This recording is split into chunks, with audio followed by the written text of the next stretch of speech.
Welcome back to Pastor Emilie's Story Hour. We're reading The Woman in White by Wilkie Collins. This is Part 5, Chapter 8. When I entered the room, I found Miss Halcombe and an elderly lady seated at the luncheon table. The elderly lady, when I was presented to her, proved to be Miss Fairley's former governess, Mrs. Vesey, who had been briefly described to me by my lively companion at the breakfast table as possessed of all the cardinal virtues and counting for nothing. I can do little more than offer my humble testimony to the truthfulness of Miss Halcombe's sketch of the old lady's character. Mrs. Vesey looked the personification of human composure and female amiability. A calm enjoyment of a calm existence beamed in drowsy smiles on her plump, placid face. Some of us rush through life, and some of us saunter through life. Mrs. Vesey sat through life. Sat in the house early and late, sat in the garden, sat in unexpected window seats in passages, sat on a camp stool when her friends tried to take her out walking, sat before she looked at anything, before she talked of anything, before she answered yes or no to the commonest question, always with the same serene smile on her lips, the same vacantly attentive turn of the head, the same snugly comfortable position of her hands and arms under every possible change of domestic circumstances. A mild, a compliant, and utterly tranquil and harmless old lady, who never by any chance suggested the idea that she had been actually alive since the hour of her birth. Nature has so much to do in this world, and is engaged in generating such a vast variety of coexistent productions, that she must surely be now and then too flurried and confused to distinguish between the different processes that she is carrying on at the same time. Starting from this point of view, it will always remain my private persuasion that nature was absorbed in making cabbages when Mrs. Vesey was born, and that the good lady suffered the consequences of a vegetable preoccupation in the mind of the mother of us all. "Now, Mrs. Vesey," said Miss Halcombe, looking brighter, sharper, and readier than ever by contrast with the undemonstrative old lady at her side, "what will you have, a cutlet?" Mrs. Vesey crossed her dimpled hands on the edge of the table, smiled placidly, and said, "Yes, dear." "What is that opposite Mr. Hartright? Boiled chicken, is it not? I thought you liked boiled chicken better than cutlet, Mrs. Vesey." Mrs. Vesey took her dimpled hands off the edge of the table and crossed them on her lap instead, nodded contemplatively at the boiled chicken, and said, "Yes, dear." "Well, but which will you have today? Shall Mr. Hartright give you some of the chicken, or shall I give you some of the cutlet?"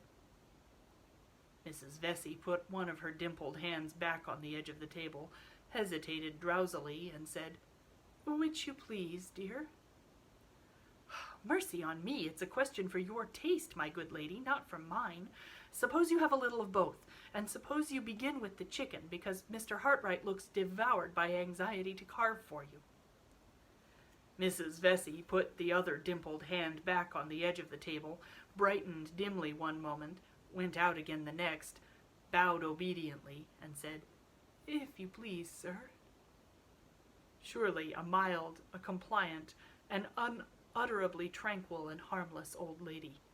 But enough, perhaps, for the present, of Mrs. Vesey.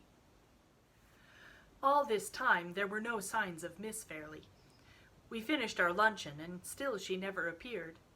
Miss Halcombe, whose quick eye nothing escaped, noticed the looks that I cast from time to time in the direction of the door. "I understand you, Mr. Hartright," she said. "You are wondering what has become of your other pupil.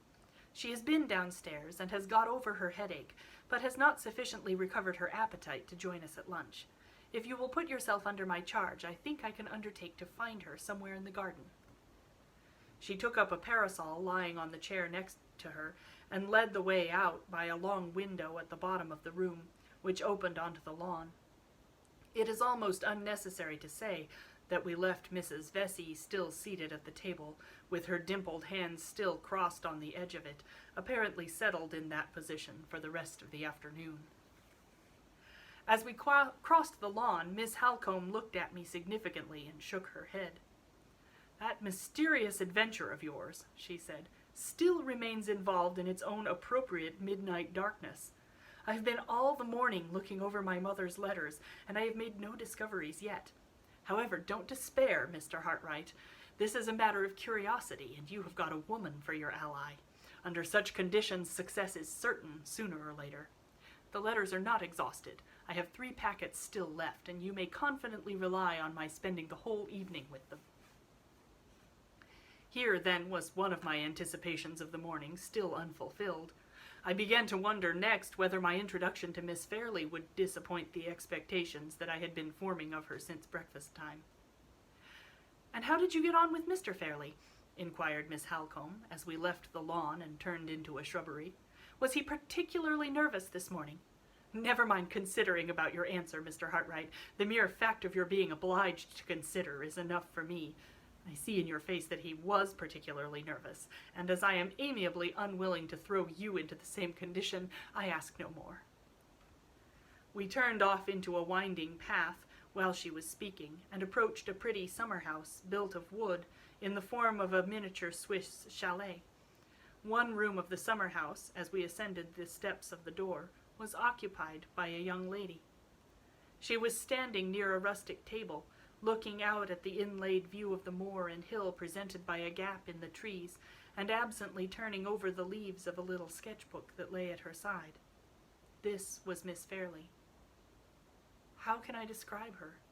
How can I separate her from my own sensations, and from all that has happened in the latter time? How can I see her again as she looked when my eyes first rested on her, as she should look now to the eyes that are about to see her in these pages? The watercolor drawing that I made of Laura Fairley at an after period, in the place and attitude in which I first saw her, lies on my desk while I write. I look at it, and there dawns upon me brightly from the dark greenish-brown background of the summer house a light, youthful figure, clothed in a simple muslin dress, the pattern of it formed by broad alternate stripes of delicate blue and white. A scarf of the same material sits crisply and loosely round her shoulders, and a little straw hat of the natural color, plainly and sparingly trimmed with ribbon to match the gown, covers her head, and throws its soft pearly shadow over the upper part of her face. Her hair is of so faint and pale a brown, not flaxen and yet almost as light, not golden and yet almost as glossy, that it nearly melts here and there into the shadow of the hat. It is plainly parted and drawn back over her ears, and the line of it ripples naturally as it crosses her forehead. The eyebrows are rather darker than the hair, and the eyes are of that soft, limpid turquoise blue so often sung by the poets, so seldom seen in real life. Lovely eyes in color, lovely eyes in form, large and tender and quietly thoughtful, but beautiful above all things in the clear truthfulness of look that dwells in their inmost depths, and shines through all their changes of expression with the light of a purer and better world. The charm, most gently and yet most distinctly expressed, which they shed over the whole face, so covers and transforms its little natural human blemishes elsewhere, that it is difficult to estimate the relative merits and defects of the other features. It is hard to see that the lower part of the face is too delicately refined away towards the chin to be in full and fair proportion with the upper part, that a nose, in escaping the aquiline bend, always hard and cruel in a woman, no matter how abstractly perfect it may be, has erred a little in the other extreme and has missed the ideal straightness of line, and that the sweet, sensitive lips are subject to a slight nervous contraction when she smiles, which draws them upward a little at one corner towards the cheek. It might be possible to note these blemishes in another woman's face, but it is not easy to dwell on them in hers, so subtly are they connected with all that is individual and characteristic in her expression, and so closely does the expression depend for its full play and life in every other feature on the moving impulse of the eyes. Does my portrait of her, my fond, patient labor of long and happy days, show me these things? Ah, how few of them are in the dim mechanical drawing, and how many in the mind with which I regard it.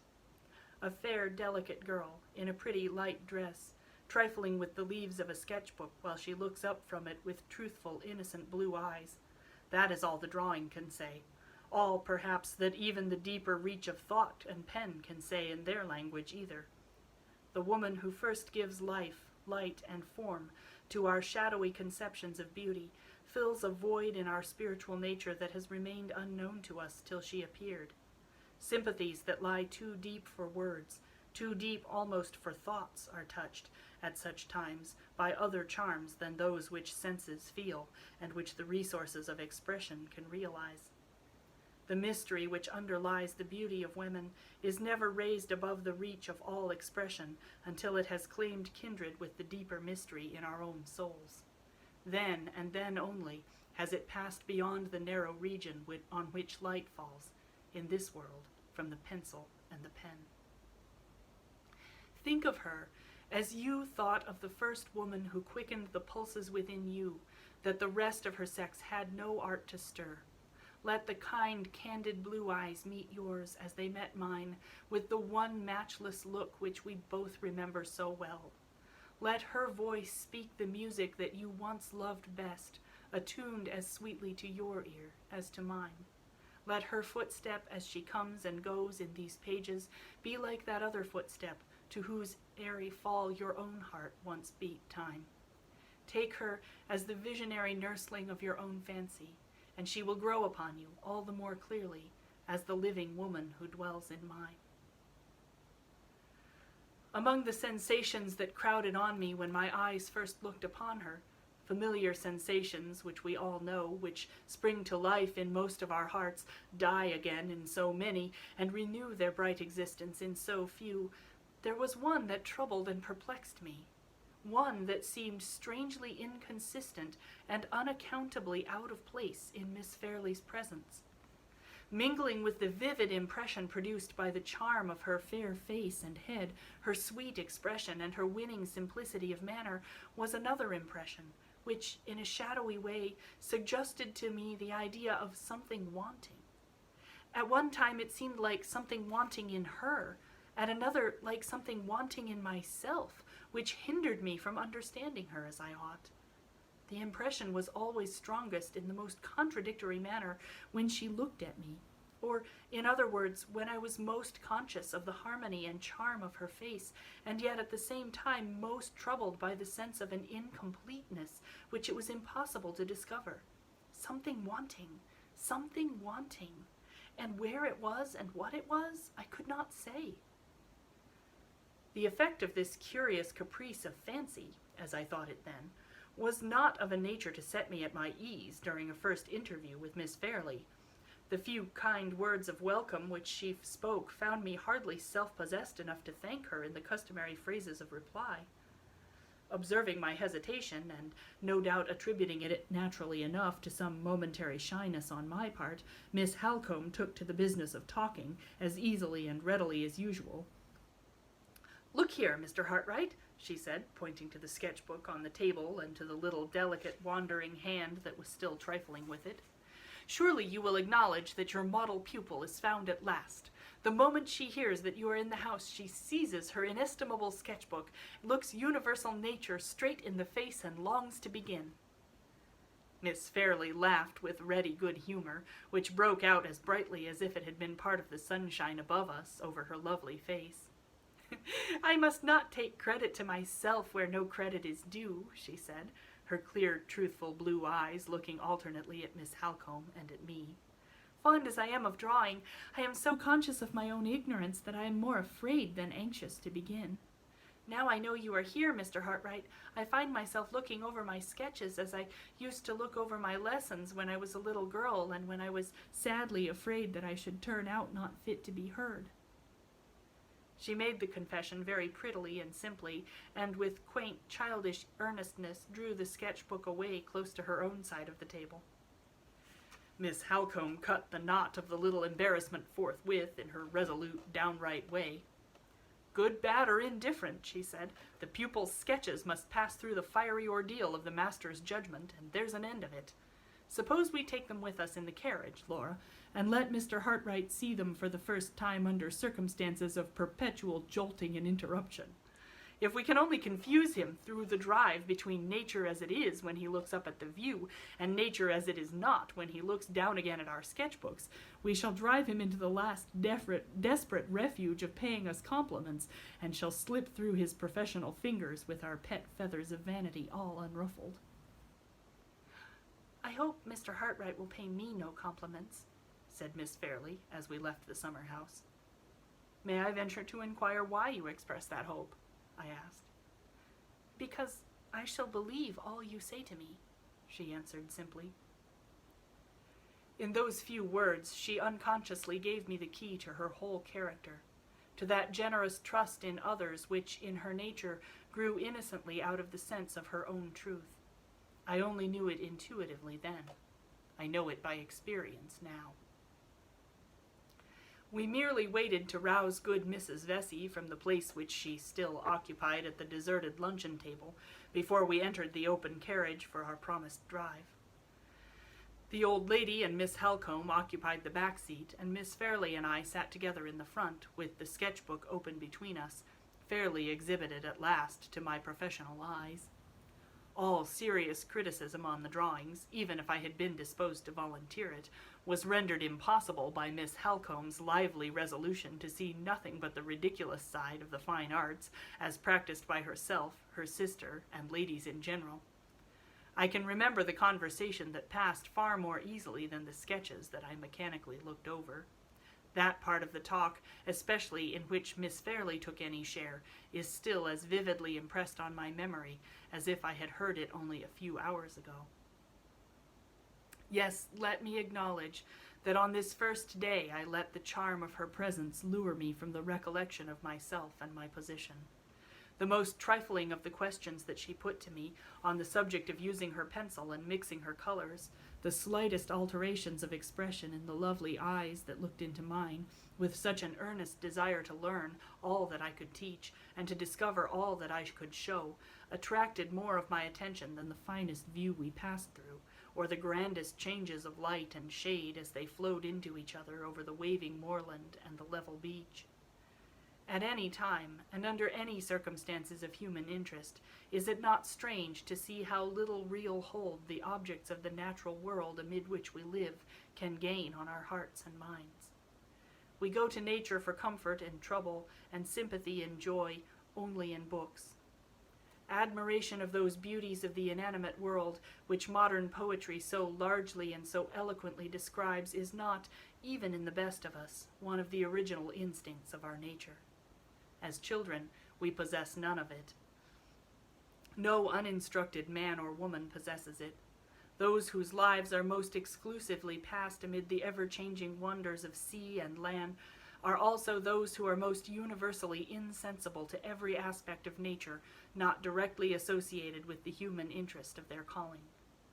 Our capacity of appreciating the beauties of the earth we live on is, in truth, one of the civilized accomplishments which we all learn as an art, and more, that very capacity is rarely practiced by any of us except when our minds are most indolent and most unoccupied. How much share have the attractions of nature ever had in the pleasurable or painful interests and emotions of ourselves or our friends? What space do they ever occupy in the thousand little narratives of personal experience which pass every day by word of mouth from one of us to another?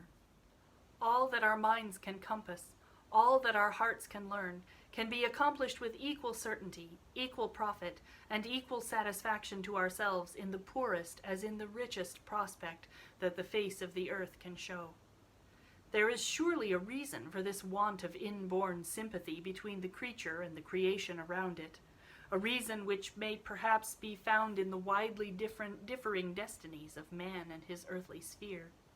The grandest mountain prospect that the eye can range over is appointed to annihilation. The smallest human interest that the pure heart can feel is appointed to immortality. We had been out nearly 3 hours when the carriage again passed through the gates of Limmeridge House. On our way back, I had let the ladies settle for themselves the first point of view which they were to sketch under my instructions on the afternoon of the next day. When they withdrew to dress for dinner, and when I was alone again in my little sitting room, my spirits seemed to leave me on a sudden, I felt ill at ease and dissatisfied with myself. I hardly knew why. Perhaps I was now conscious for the first time of having enjoyed our drive too much in the character of a guest, and too little in the character of a drawing master. Perhaps that strange sense of something wanting, either in Miss Fairley or in myself, which had perplexed me when I was first introduced to her, haunted me still. Anyhow, it was a relief to my spirits when the dinner hour called me out of my solitude and took me back to the society of the ladies of the house. I was struck on entering the drawing-room by the curious contrast, rather in material than in color, of the dresses which they now wore. While Mrs. Vesey and Miss Halcombe were richly clad, each in the manner most becoming to her age, the first in silver gray and the second in that delicate primrose yellow color which matches so well with a dark complexion and black hair, Miss Fairley was unpretendingly and almost poorly dressed in plain white muslin. It was spotlessly pure. It was beautifully put on. But still it was the sort of dress which the wife or daughter of a poor man might have worn, and it made her, so far as externals went, look less affluent in circumstances than her own governess. At a later period, when I learnt to know more of Miss Fairley's character, I discovered that this curious contrast on the wrong side was due to her natural delicacy of feeling and natural intensity of aversion to the slightest personal display of her own wealth. Neither Mrs. Vesey nor Miss Halcombe could ever induce her to let the advantage in dress desert the two ladies who were poor, to lean on the side of the one lady who was rich. When the dinner was over, we returned together to the drawing-room. Although Mr. Fairley, emulating the magnificent condescension of the monarch who had picked up Titan's brush for him, had instructed his butler to consult my wishes in relation to the wine that I might prefer after dinner, I was resolute enough to resist the temptation of sitting in solitary grandeur among bottles of my own choosing, and sensible enough to ask the ladies' permission to leave the table with them habitually, on the civilized foreign plan, during the period of my residence at Limmeridge House. The drawing-room, to which we had now withdrawn for the rest of the evening, was on the ground floor, and was of the same size and shape as the breakfast-room. Large glass doors at the lower end opened to a terrace, beautifully ornamented along its whole length with a profusion of flowers. The soft, hazy twilight was just shading leaf and blossom alike into harmony with its own sober hues as we entered the room, and the sweet evening scent of the flowers met us with its fragrant and welcome through the open glass doors. Good Mrs. Vesey, always the first of the party to sit down, took possession of an armchair in a corner and dozed off comfortably to sleep. At my request, Miss Fairley placed herself at the piano. As I followed her to a seat near the instrument, I saw Miss Halcombe retire into a recess of one of the side windows to proceed with the search through her mother's letters by the last quiet rays of the evening light. How vividly that peaceful home picture of the drawing-room comes back to me while I write. From the place where I sat I could see Miss Halcombe's graceful figure, half of it in soft light, half in mysterious shadow, bending intently over the letters in her lap, while nearer to me the fair profile of the player at the piano was just delicately defined against the faintly deepening background of the inner wall of the room. Outside on the terrace, the clustering flowers and long grasses and creepers waved so gently in the light evening air that the sound of their rustling never reached us. The sky was without a cloud, and the dawning mystery of moonlight began to tremble already in the region of the eastern heaven. The sense of peace and seclusion soothed all thought and feeling into a rapt, unearthly repose, and the balmy quiet that deepened ever with the deepening light seemed to hover over us with a gentler influence still, when there stole upon it from the piano the heavenly tenderness of the music of Mozart. It was an evening of sights and sounds, never to forget. We all sat silent in the places we had chosen, Mrs. Vesey still sleeping, Miss Fairley still playing, Miss Halcombe still reading, till the light failed us. By this time the moon had stolen round to the terrace, and soft, mysterious rays of light were slanting already across the lower end of the room. The change from the twilight obscurity was so beautiful that we banished the lamps by common consent when the servant brought them in, and kept the large room unlighted, except by the glimmer of the 2 candles at the piano. For half an hour more, the music still went on. After that, the beauty of the moonlight view on the terrace tempted Miss Fairley out to look at it, and I followed her. When the candles at the piano had been lighted, Miss Halcombe had changed her place so as to continue her examination of the letters by their assistance. We left her on a low chair at one side of the instrument, so absorbed over her reading that she did not seem to notice when we moved. We had been out on the terrace together, just in front of the glass doors, hardly so long as 5 minutes, I should think, and Miss Fairley was, by my advice, just tying her white handkerchief over her head as a precaution against the night air, when I heard Miss Halcombe's voice, low, eager, and altered from its natural lively tone, pronounce my name. "Mr. Hartright," she said, "will you come here for a minute? I want to speak to you." I entered the room again immediately. The piano stood about halfway down along the inner wall. On the side of the instrument furthest from the terrace, Miss Halcombe was sitting with the letters scattered on her lap, and with one in her hand selected from them and held close to the candle. On the side nearest to the terrace there stood a low ottoman, on which I took my place. In this position I was not far from the glass doors, and I could see Miss Fairley plainly as she passed and repassed the opening onto the terrace, walking slowly from end to end of it in the full radiance of the moon. "I want you to listen while I read the concluding passages in this letter," said Miss Halcombe. "Tell me if you think they throw any light upon your strange adventure on the road to London. The letter is addressed by my mother to her second husband, Mr. Fairley, and the date refers to a period of between 11 and 12 years since. At that time, Mr. and Mrs. Fairley and my half-sister Laura had been living for years in this house, and I was away from them completing my education at a school in Paris." She looked and spoke earnestly, and, as I thought, a little uneasily as well. At the moment when she raised the letter to the candle before beginning to read it, Miss Fairley passed us on the terrace, looked in for a moment, and seeing that we were engaged, slowly walked on. Miss Halcombe began to read as follows. "You will be tired, my dear Philip, of hearing perpetually about my schools and my scholars. Lay the blame, pray, on the dull uniformity of life at Limmeridge, and not on me. Besides, this time I have something really interesting to tell you about a new scholar. You know old Mrs. Kemp at the village shop. Well, after years of ailing, the doctor has at last given her up, and she is dying slowly, day by day.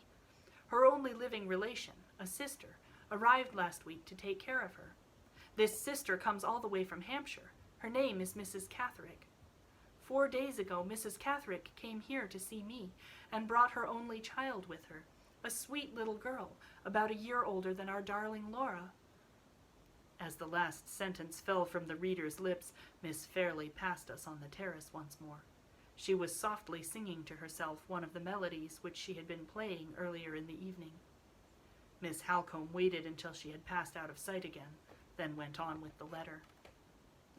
"Mrs. Catherick is a decent, well-behaved, respectable woman, middle-aged, and with the remains of having been only moderately, nice-looking.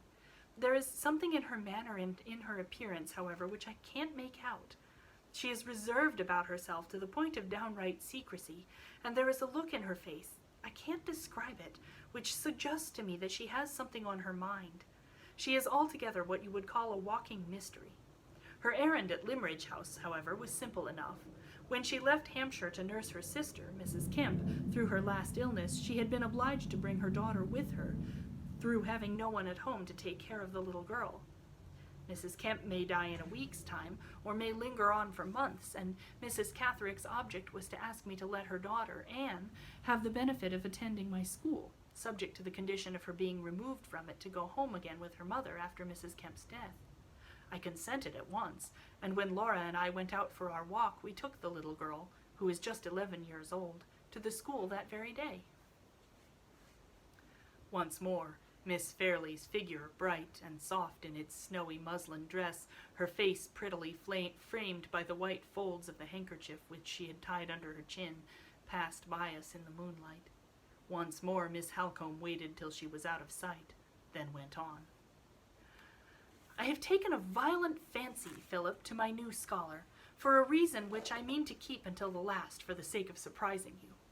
Her mother having told me as little about the child as she told me of herself, I was left to discover, which I did on the first day when we tried her at lessons, that the poor little thing's intellect is not developed as it ought to be at her age. Seeing this, I had her up to the house the next day and privately arranged with the doctor to come and watch her and question her and tell me what he thought. His opinion is that she will grow out of it, but he says her careful bringing up at school is a matter of great importance just now, because her unusual slowness in acquiring ideas implies an unusual tenacity in keeping them once they are received into her mind. Now, my love, you must not imagine in your offhand way that I have been attaching myself to an idiot. This poor little Anne Catherick is a sweet, affectionate, grateful girl, and says the quaintest, prettiest things, as you shall judge by an instance, in the most oddly sudden, surprised, half-frightened way.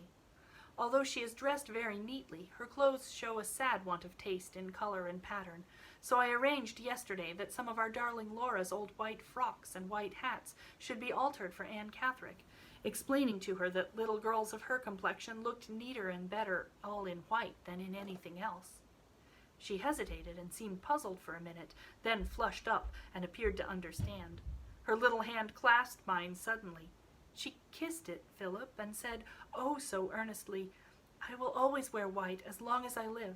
It will help me to remember you, ma'am, and to think that I am pleasing you still when I go away and see you no more. It is only one specimen of the quaint things she says so prettily. Poor little soul, she shall have a stock of white frocks made with good deep tucks to let out for her as she grows. Miss Halcombe paused and looked at me across the piano. Did the forlorn woman whom you met in the high road seem young? She asked. Young enough to be 2 or 23. Yes, Miss Halcombe, as young as that. And she was strangely dressed from head to foot, all in white. All in white. While the answer was passing my lips, Miss Fairley glided into view on the terrace for the third time. Instead of proceeding on her walk, she stopped, with her back turned towards us, and leaning on the balustrade of the terrace, looked down into the garden beyond. My eyes fixed upon the white gleam of her muslin gown and headdress in the moonlight, and a sensation for which I can find no name, a sensation that quickened my pulse and raised a fluttering at my heart, began to steal over me. All in white, Miss Halcombe repeated. The most important sentences in the letter, Mr. Hartright, are those at the end, which I will read to you immediately, but I can't help dwelling a little upon the coincidence of the white costume of the woman you met, and the white frocks which produced that strange answer from my mother's little scholar. The doctor may have been wrong when he discovered the child's defects of intellect, and predicted that she would grow out of them. She may never have grown out of them.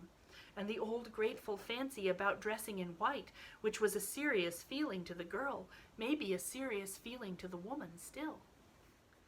I said a few words in answer, I hardly know what. All my attention was concentrated on the white gleam of Miss Fairley's muslin dress. Listen to the last sentences of the letter, said Miss Halcombe. I think they will surprise you. As she raised the letter to the light of the candle, Miss Fairley turned from the balustrade, looked doubtfully up and down the terrace, advanced a step towards the glass doors, and then stopped, facing us. Meanwhile, Miss Halcombe read me the last sentences to which she had referred. And now, my love, seeing that I am at the end of my paper, now for the real reason, the surprising reason, for my fondness for little Anne Catherick. My dear Philip, although she is not half so pretty, she is, nevertheless, by one of those extraordinary caprices of accidental resemblance which one sometimes sees, the living likeness in her hair, her complexion, the color of her eyes, and the shape of her face. I started up from the ottoman before Miss Halcombe could pronounce the next words. A thrill of the same feeling which ran through me when the touch was laid upon my shoulder on the lowly high road chilled me again. There stood Miss Fairley, a white figure, alone in the moonlight, in her attitude, in the turn of her head, in her complexion, in the shape of her face, the living image at that distance and under those circumstances of the woman in white. The doubt which had troubled my mind for hours and hours past flashed into conviction in an instant. That something wanting was my own recognition of the ominous likeness between the fugitive from the asylum and my pupil at Limmeridge House. "You see it," said Miss Halcombe. She dropped the useless letter, and her eyes flashed as they met mine. "You see it now, as my mother saw it 11 years ago." "I see it more unwillingly than I can say. To associate that forlorn, friendless, lost woman, even by an accidental likeness only, with Miss Fairley, seems like casting a shadow on the future of the bright creature who stands looking at us now. Let me lose the impression again as soon as possible. Call her in, out of the dreary moonlight. Pray, call her in." "Mr. Hartright, you surprise me. Whatever women may be, I thought that men in the 19th century were above superstition. Pray, call her in." "Hush, hush. She is coming in of her own accord. Say nothing in her presence. Let this discovery of the likeness be kept a secret between you and me. Come in, Laura. Come in, and wake Mrs. Vesey with the piano. Mr. Hartright is petitioning for some more music, and he wants it this time of the lightest and liveliest kind." Come back on Monday for the next installment.